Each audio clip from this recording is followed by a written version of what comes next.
Recientemente ha surgido entre la comunidad de canales de YouTube dedicados al misterio la iniciativa del Tag del Misterio, una serie de preguntas y respuestas enfocadas a las vivencias personales de cada uno de las personas que hay detrás de cada canal dedicado a esta temática. He sido nominado por JJ de Libera el Misterio, al que desde aquí agradezco que haya contado conmigo para este tag, que me parece muy interesante para los espectadores que al fin y al cabo no conocen las vivencias personales de quien hay detrás de los vídeos que ven en YouTube. Comenzamos. Primera pregunta: ¿qué opinas de la persona que te ha nominado? Personalmente no tengo el placer aún de conocer a JJ en persona, más allá del grupo que ambos compartimos de Telegram, el grupo de Soarconte, el cual os recomiendo porque hay una comunidad muy sana. Allí es bastante participativo y siempre está abierto a colaboraciones con el resto de integrantes del grupo.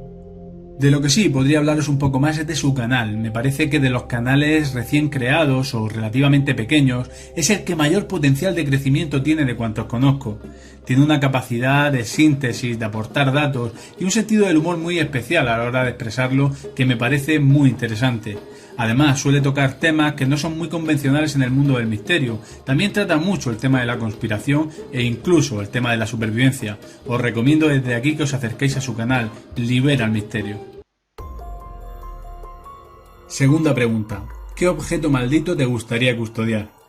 Sinceramente, no creo que ninguno de los que haya hecho el tag del misterio le gustaría realmente custodiar un objeto maldito, más allá de que crean o no en él. He visto que muchos han hecho la pequeña trampa de sustituirlo por un objeto relacionado con el misterio, ya sea histórico o controvertido. Personalmente, si tuviese que custodiar, aunque no soy nadie para hacerlo, un objeto misterioso sería sin lugar a dudas la sábana santa. Más allá de porque crea o no en ella, por la obsesión que me llevó la última investigación que hice para realizaros el vídeo, el cual os dejo enlazado en el canal. Tercera pregunta: ¿cuál ha sido el testimonio paranormal o misterioso que más te ha sorprendido? Tuve que preguntarle a una amiga ayer en concreto porque me lo contó hace muchos años y quería contároslo tal y como era realmente. Tengo una amiga que es sensitiva, que ve cosas y que siente cosas, incluso que llega a predecir algunos eventos. Y me contó hace unos años, cuando trabajábamos juntos, allá por 2009, una historia que ahora os voy a contar. Este testimonio se trata nada más y nada menos que de una especie de sueño premonitorio. En él, mi amiga accedía al salón de su casa y se encontraba 5 ataúdes, 3 cerrados y 2 abiertos. Ella le preguntaba a su madre que por qué no sacaba eso del comedor de su casa, y ella le decía que hasta que no estuviesen los 5 llenos no podía sacarlos. En uno estaba el vecino de la calle de arriba, en otro el vecino de la calle de abajo, y en el tercero el pastor del pueblo. Ella cruzaba el comedor hasta la cocina para echarse un vaso de leche y me comenta que hace más de 30 años que no bebe leche, pero curiosamente lo hacía en este sueño. Desde la cocina observa que su hermana se encuentra en uno de los 2 ataúdes abiertos leyendo un cómic y le recrimina que si no tiene un lugar mejor en el que leer ese cómic. En el otro ataúd, en el quinto, encuentra a una de sus amigas boca abajo e intenta sacarla tirando de un pie, pero por algún motivo no puede hacerlo. Así, más o menos, acababa este sueño. El problema es que pocos días después empezó a fallecer gente en aquel pequeño pueblo. El vecino de la calle de arriba, la vecina de la calle de abajo y el pastor del pueblo murieron en un corto espacio de tiempo. Ella asimila el cuarto ataúd en el que se encontraba su hermana leyendo el cómic al fallecimiento también en aquellas fechas de su abuela. Y en el quinto ataúd en el que se encontraba su amiga boca abajo al fallecimiento de otro amigo personal, ahogado en unas maniobras militares en una presa. Una persona que, por cierto, me comenta, era un excelente nadador. Cuarta pregunta: ¿qué misterio te ha obsesionado? Para mucha gente que me conozca, lo fácil será decir que cualquier misterio de Egipto, la construcción de las pirámides, la Esfinge o cualquier misterio relacionado con el país de Kemet. Pero lo cierto es que si tuviera que quedarme con un misterio que por algún motivo me ha obsesionado siempre, ha sido la muerte de Alvin Oluchani, el Papa Juan Pablo I. Tenéis 2 vídeos en el canal, uno dedicado a su biografía y su posible asesinato y otro a la confesión que hizo Anthony Raimondi, implicado supuestamente en su asesinato. Me llamó mucho la atención este misterio desde el principio por estas palabras que dijo en su primera comparecencia desde el balcón de la sede vaticana. Appena è cominciato il pericolo per me, i due colleghi. Apenas ha comenzado el peligro para mí. Curiosa frase para iniciar un pontificado, ¿no creéis? Sea como fuere, una lástima, el Papa Juan Pablo I apenas estuvo 33 días en la sede de Pedro, un papa que habría sido una gran reforma para esta institución y que a muchos poderes fácticos, tanto dentro del Vaticano como fuera, no le interesaba una persona así en la sede pontificia. Quinta cuestión, cuenta una anécdota relacionada con el mundo del misterio. Realmente no tengo demasiadas, pero si tuviese que quedarme con una, sería la que me sucedió en el interior de la pirámide de Mycerinos.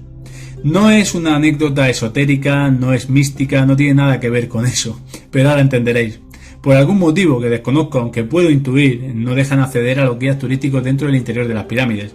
Imagino que es para no colapsar las entradas y la circulación dentro de las mismas. El caso es que una vez estábamos dentro, todo mi grupo, unas 18 personas, me puse a hablarles de la historia de las pirámides, su posible construcción, el sarcófago de Mycerinos, que un día os hablaré porque está supuestamente sumergido en las costas de mi ciudad, de Cartagena, y me puse a contarles todo eso.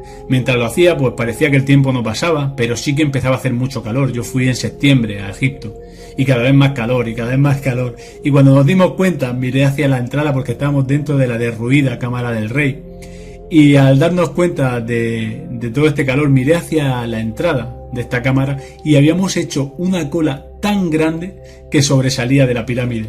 Me dio una vergüenza en aquel momento porque estaba todo el mundo esperando muy educadamente a que saliéramos, pensando quizás de que yo era un guía y simplemente era alguien que, bueno, estaba comentando con sus compañeros todas esas anécdotas o historias acerca de la pirámide de Mycerinos en concreto.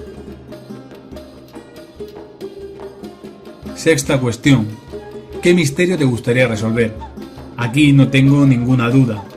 ¿Cuándo, cómo y por qué se construyó la pirámide de Keops? Como estáis observando, no pregunto quién. Tengo claro que fueron humanos, tengo claro que fueron habitantes del Valle del Nilo, pero no sé ni cuándo se construyó a ciencia cierta, ni cómo, a pesar de que hay teorías ya bastante acertadas, ni siquiera por qué, porque si algo tengo claro es que las pirámides no son tumbas como nos han contado. Así que si tuviera que decidir y elegir un solo misterio que me gustaría resolver sería ese.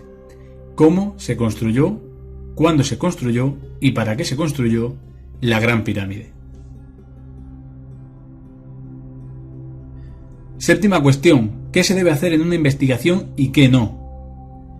En una investigación creo que hemos respondido todos más o menos algo parecido. Se debe intentar acceder a la fuente original y si no se tiene, al menos a alguien que haya bebido de ella. A mí en geopolítica me sirve, por ejemplo, el abstraerme y pensar que sobrevuelo una zona cuando hay una especie de conflicto o se inicia un conflicto y me hago una serie de preguntas. ¿A quién beneficia? ¿A quién perjudica? ¿Cuál es el contexto histórico de esta zona del planeta? ¿Y cuál es la historia de esta zona del planeta? Suele dar bastante resultado para hacerte una idea global de un conflicto geopolítico. En cuanto a qué no se debe hacer, lo tengo también clarísimo. Nunca deben prevalecer tus ideas preconcebidas o tu sesgo por encima de los datos objetivos o evidencias científicas. Os pongo un ejemplo. En el canal hemos tocado en innumerables ocasiones desastres nucleares. Cualquiera que acceda a mi canal puede pensar, si no me conoce, que soy un detractor de esta energía y que hago este tipo de vídeos por eso. Pues todo lo contrario. Suelo ser un defensor de este tipo de energía como fuente alternativa a los combustibles fósiles y en combinación con las energías renovables. Eso sí, de forma muy controlada. Y de esta forma, cuando me acerco a tratar un tema relacionado con un accidente nuclear, lo hago con toda su crudeza, independientemente de que yo esté a favor o en contra de este tipo de energía. A esto me refiero con que prevalezcan tus ideas sobre los datos objetivos o los datos científicos. Octava cuestión, recomienda un libro. Los que seguís de forma más o menos habitual el canal sabéis que prácticamente todos mis vídeos están fundamentados en libros y que suelo recomendarlos en los propios reportajes. Si tengo que quedarme con un solo libro y para diferenciar un poco y que tengáis variedad a la hora de los que estáis viendo todos estos tags del misterio, Diré matar a Prim, de Paco Pérez Avellán. Este libro hace una investigación criminológica de las más espectaculares que he visto jamás, sobre un crimen que se cometió hace 150 años, el magnicidio del presidente del gobierno, Joan Prim i Prats. Accediendo primero a una autopsia de la momia realizada por el bicentenario de su nacimiento, y posteriormente encontrando el sumario del caso, que se cerró en falso, con 18.000 páginas, Paco Pérez Avellán hace una componenda histórica de lo que pudo pasar realmente y un análisis criminológico que os recomiendo mucho. Se puede estar más o menos de acuerdo con sus conclusiones, pero la investigación está ahí y os lo recomiendo muchísimo. Tengo un vídeo de más de 20 minutos que hice en el canal hace bastante tiempo y que bueno, no hace justicia realmente al libro, pero creo que quedó bastante decente. Os lo dejo en la descripción para que podáis acceder a él. Penúltima cuestión. Cuenta algún suceso paranormal que te haya sucedido. Pues a lo largo de mi vida apenas tengo un par de historias que contar porque no me han sucedido demasiadas cosas. La verdad, estas dos sí que son un poco inexplicables. Veréis, cuando tenía aproximadamente 12 o 13 años, vivía con nosotros, o pasaba largas temporadas, mi mejor amigo en mi casa. Él era sobrino político de mi hermano, ya que estaba casado con su tía, y él era huérfano de madre. Era tanto el tiempo que pasaba en mi casa y tantas temporadas que incluso llegamos a tener la intención de empadronarlo o incluso adoptarlo. En este momento, y para acceder a esa adopción, pues estaban rellenando una serie de documentos mis padres junto con todos que estábamos ahí en el comedor, y dijo: entonces, ¿cómo serían tus nuevos apellidos? Y dijo: Antonio y mis apellidos, no los suyos. Y en ese momento, un vaso dentro de un mueble que nadie había alrededor, que nadie había tocado, que no se tocaba nunca, por ser la típica vajilla que está intacta y que nunca se toca, reventó. Todos los vasos de alrededor estaban intactos, pero uno en el centro, al decir su nombre con nuestros apellidos, no con los suyos, los de su madre fallecida, reventó.